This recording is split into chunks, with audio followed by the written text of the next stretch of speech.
Hey guys, this is the Skoda Fabia key fob from 2017 and I'm going to show you how to change the battery.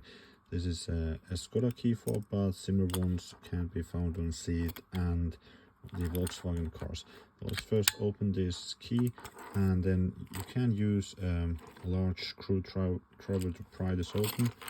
So this is the back cover which we want to open, but you can also just put your fingers in and pull. And that's how you open the cover.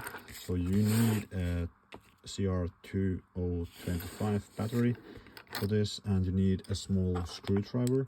So with the small screwdriver, there's a small slot over here, so let's just pop out the battery and put the new one in like that.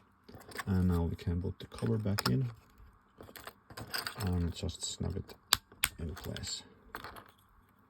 And that's it. Now you can still test the buttons and you should see a light here if the battery is working. So that's it. Thanks for watching.